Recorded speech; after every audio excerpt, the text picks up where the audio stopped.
what's up? In my mind, there are like three main slasher villains. There's Freddy Krueger, Jason Voorhees, and Michael Myers. Now, Nightmare on Elm Street was good, and Friday the 13th was but Halloween, that is some beautiful morsels of art right there. Truly, it stands as an excellent movie on its own, and because it had such a small budget and was such a big hit, it made all the money in the world, and thus sequels. 10 of them, to be exact, with 2 more on the way. In fact, one was supposed to come out this year, but it got pushed back due to obvious reasons. I used to really hold this series in a high regards because the first movie was so good, so the rest of them must be comparable, right? Right. I recently watched all of them for my Instagram, and there's a lot of all clear. Nothing above, nothing below. Yeah, no. So since I just watched an entire series, I thought, hey, sounds like some high quality, ready-made ranking content. So here it is, the every Halloween film so far ranked. Dead last is Halloween 5. Halloween 5's the worst one. It's boring. It's the worst for the series. It's not the worst at being a movie, but it's the least entertaining one of the rest of them. For some reason, they kill off Rachel really early, which,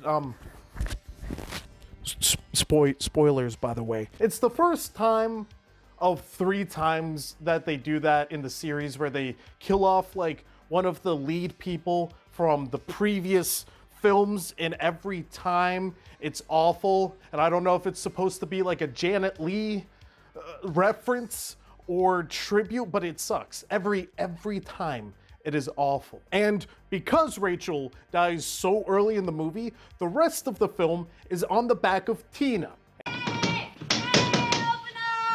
And look, I don't hate Tina as much as I think the rest of the Halloween fan base hates Tina, but she's not written well enough to carry a movie. She's bad as a character in a leading role. She's a fine side character, I felt at least, but when it came to being the audience surrogate, it didn't work. And on top of that, can someone please explain to me why Michael is trying to hunt her down? Because there's no clear motivation. There's a clear motivation for like every other person that he's stalking. He's trying to kill Jamie Lee Curtis because she's his sister. He's trying to kill Jamie Lloyd because that's his niece. There's no real reason why he's trying to go after Tina. He's just trying to fuck with Jamie Lloyd and upset her before he goes after her. There's no point to it. Speaking of Jamie, she is mute for most of this film. God bless Danielle Harris for going through all this BS. Dr. Loomis is at peak hashtag Looney Loomis. And God bless Donald Pleasance for going through all this. The farm scene is really long and really boring and just really bad. And it's just a bad movie. It's a bad film.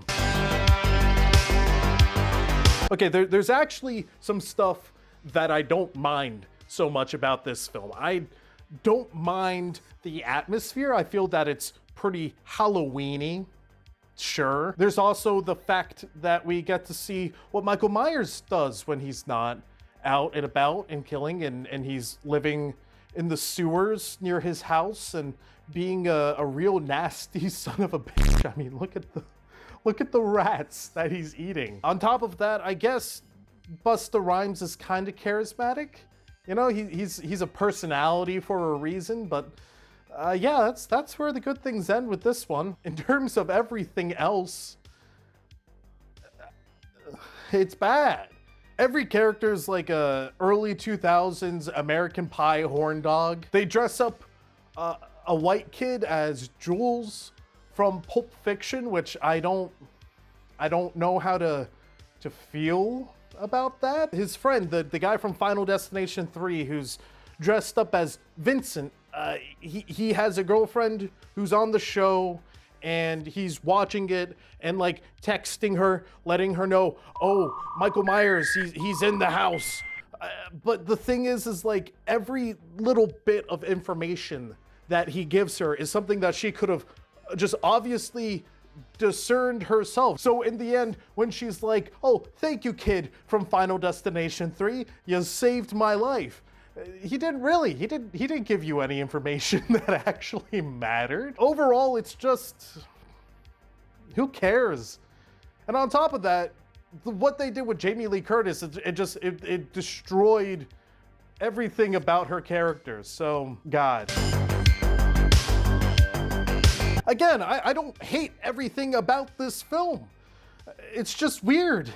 Paul Rudd is weird. The Cult of Thorns stuff is weird. The stuff that's kind of insinuated between Jamie Lloyd and Michael Myers is really gross. Oh, and both endings, both are bad. No bueno, neither of them are good. Honestly, I really don't like the Thorn trilogy. I think it's really boring. This might be the most entertaining one of the Thorn trilogy, but it's also like a bad movie. And speaking of the timeline, everybody talks about how complicated the Halloween timeline is. It's really not that complicated. You want to talk about timelines that are complicated? Zelda's far too complicated. Halloween, there's 5 different ones, which is still too much, but it's not confusing.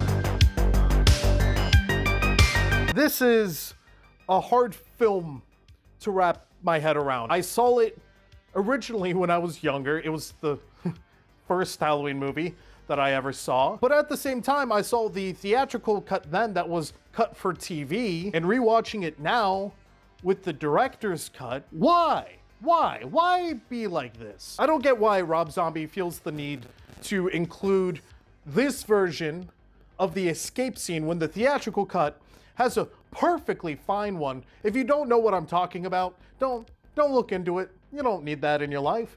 But the fact that he intentionally, for the director's cut, was like, no, he needs to escape this way, and we need to include these sets of circumstances around that, when the theatrical cut was actually kind of more entertaining and a lot more brutal in ways that were not vomit-inducing.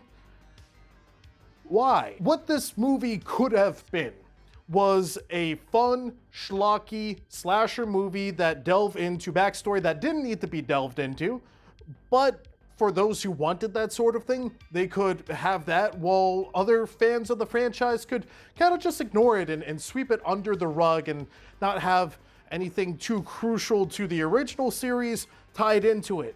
But the thing is this is a Rob Zombie film.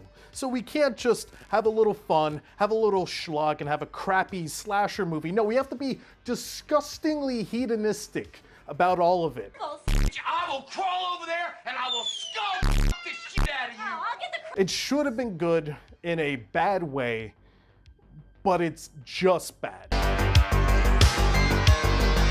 Okay, stay with me. This is where I'm probably going to diverge a little bit from the Halloween purists. But the thing is I thought it was bland. It's not that special, and it's not that entertaining. It's fine. It's got one of the coolest kills in the hot tub scene, but the characters are just kind of bland. The setting is a lot more interesting in theory than it is in practice. And it just lacks the it factor that made the first film so good. Also, what I love is this film started the long-running tradition through the series of believing that Michael Myers is dead or gone forever, when it's very plausible that he could be still alive. I mean, it's only the second movie, and it's already the case. Like, you would think later in the franchise, by the time that he comes back multiple times from seemingly fatal circumstances, that maybe you would want to make sure, okay, let's find the body. Let's make sure that we know this guy is done. All right, if you haven't clicked off by now, you definitely are going to at this one. Oh no. The reason that I like the remake of Halloween 2 more than the original is, in the words of Dr. Loomis himself in this movie, I'm selling the sizzle, not the steak. okay, don't get me wrong, there are still a lot of really rancid Rob Zombie tropes. But that being said, Brad Dourif's really good. Danielle Harris is also really good. There is some lore stuff that I find a guilty pleasure, and I think that you can kind of get down with if you can kind of rub the mud off of the lens. There are worse times I've had watching a movie than this one. All right, top 5, and we're not even out of the woods yet. Halloween 4 is fine. I find it forgettable. From what I do remember, there are some good things. Rachel is really badass in this movie. Danielle Harris is a really good kid actor. The opening's pretty fun. And the ending is a bunch of wonderful action movie BS. And that being said, it is pretty forgettable. You have Dr. Loomis getting a little bit closer to the loony stages. The other kids at Danielle Harris's school bully her for being an orphan. Which, look, I know some kids say like awful things, but like, Jesus? What? And on top of that, Michael Myers' mask is painted this stark white that just looks awful. And look, it's not as bad as Halloween 5's mask. That one had this really dumb, like, neck perforation that looked like he had gills, and it just stuck out and it looked stupid. And God, I hate Halloween 5. I hate Halloween 5 so fucking much. Finally, we are at a good movie in this series, and it gets so much hate for some reason because it doesn't have Michael Myers in it. That is a really dumb way to analyze movies. What if you applied that criteria to every film? Yeah, the Godfather, it's crap. It doesn't have Michael Myers in it. Shawshank Redemption, utter shit, doesn't have Michael Myers in it. Blood-sucking Freaks, its only sin was not having Michael Myers in it. But yeah, Tom Atkins is pretty fun in it. It's goofy, it's really silly, but it's fun. The score is amazing and is one of my favorite John Carpenter scores. It's a good movie, and it's a shame that everybody dumps on it because it doesn't have Michael Myers. Yeah, you know what? No, it doesn't have Michael Myers. To the bottom of the list. My new number 4 is Halloween 5. That one has Michael Myers. Okay, I get why not everybody loves this movie. But if I'm gonna be honest, if you cut out Halloween Resurrection, this might be the strongest timeline until we see how this new timeline plays out. You got Janet Leigh coming back with some really kind of fun, nudge nudge, wink wink, kind of psycho references. Jamie Lee is back in her prime. The characters around her are actually characters. LL Cool J is, See her enter the room with her long, slender legs. They climbed high up her skirt, leading to 2 tumultuous, round melon breasts. Round melon? What? well, he's there. And honestly, it would be so much better if Halloween Resurrection didn't already exist on the film slate, because they had to write in an ending that left Michael Myers alive. And honestly, I hate the body switch thing, as a lot of fans do, and rightfully so. It's stupid. But the damage of Halloween Resurrection doesn't just ruin the ending by retconning it in H2O. It actively baked in a bad ending because they had to make sure he was going to be alive for the next film. And that's what they told the directors and writers of this one, so... God. Oh yeah, and just going back to my Halloween 2 point about how there's always people denying that Michael Myers can come back. Why does LL Cool J stop Jamie Lee Curtis from double tapping Michael? Why? Look, his rationale, oh, he's already dead. Okay, then just, what's the harm? What's the harm in just making sure? Because he's gonna come back otherwise, and guess what? He fucking did. It did lead to a better scene afterwards, but you know how I feel about that. But yeah, that and a couple of dumb jump scares that were really lame. Those keep it from being as good as...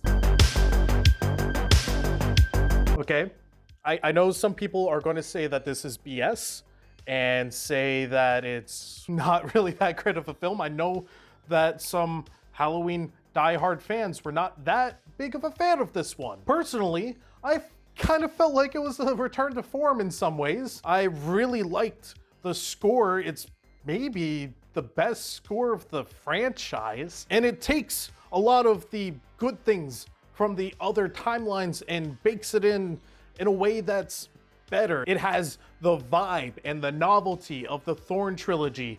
It has the humor of the H2O timeline without getting too cringy. It gets some of the self-indulgence of the Rob Zombie Halloweens, but it doesn't go buck wild with it and get disgusting. And look, I honestly think that this is Jamie Lee Curtis maybe at her best. I mean, it's comparable to the first one, at least I feel. And I like the PTSD angle that they took in H2O, but I think that the Doomsday Prepper setup that they give her in the 2018 one, I think it's better, honestly. And it's just kind of cool how that action sequence in the climax of the film breaks down when she's going through the house, and it really feels like a contest of two people that are built up to be these mythical characters, and it's well-deserved. And yeah, dude, that score, it's best in the franchise. I must say, it's the best in the franchise. I love this movie. And the best Halloween film is the first one. It's the first one. What you expect? What do you think, Halloween 5? Think Halloween 5's gonna be the best one? No, it's the first Halloween.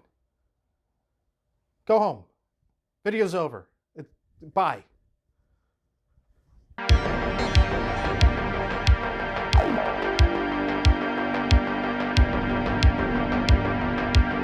Actually, you know what? The best one, just kidding, number one is actually Halloween 4, the 2018 classic. Halloween 4, The Return of the Witch. That's the best one. That's the one. I had 2 of them damn masks. The only reason I didn't have it on when the TV started playing was I was drinking my beer. I just can't believe it. I figured after 36 years, these assholes would be gone for good.